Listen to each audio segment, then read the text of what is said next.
When somebody's looking over your shoulder when you're doing something, do you behave a little differently? Do you do things according to how you think they may want to see? Are you more meticulous in what you do, or do you just flat out not care? Do you fumble or stutter more, and does anxiety affect you in any way?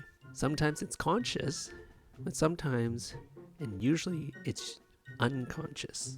In a clinical trial setting, this is what we can sometimes refer to as apprehension bias, which may be partially explained by something called the Hawthorne effect. Some of it may be behavioral and psychological, which can sometimes alter one's physiological parameters and measurements.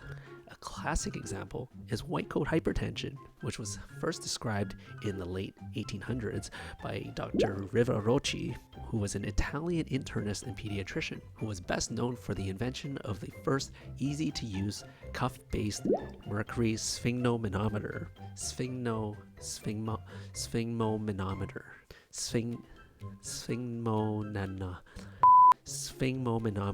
for the management of high blood pressure or hypertension. Although the long-term effects of untreated hypertension in the doctor's office remains unclear, it's possible that this form of apprehension bias may have a negative impact to your health.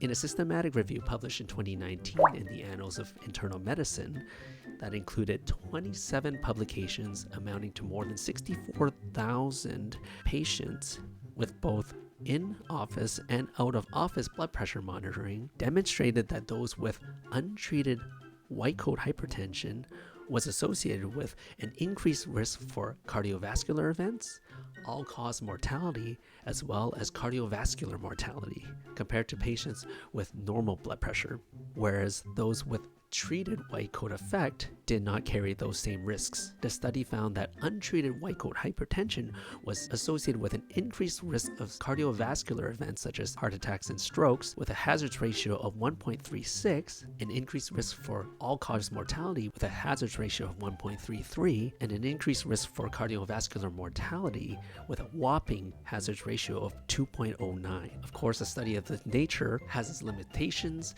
as it included observational cohort studies, which are prone to have unmeasured confounding that may not be adequately addressed by robust study-specific adjustments and meta-analytic methods. How can we overcome apprehension bias? Even though this effect cannot be completely avoided in research, there are ways to reduce its effect, such as opting for a more naturalistic way of observing or monitoring patients when they're on therapies, such as having people do blood pressure readings in the comfort of their own home, or setting up automated ambulatory equipment for them that's not as invasive or lead to very much anxiety, or even giving patients tasks that are unrelated to the purpose of the research while ensuring that it's still ethical, of course.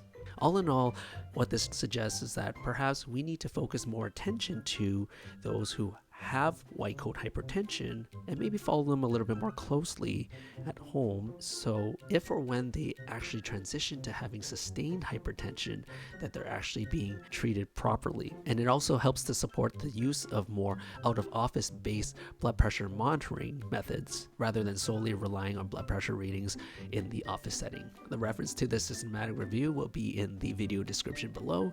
And again, thank you all for watching, and I hope you learned something new as I did. And once again, thank you all for watching, and we'll see you in the next one. Say no to drugs.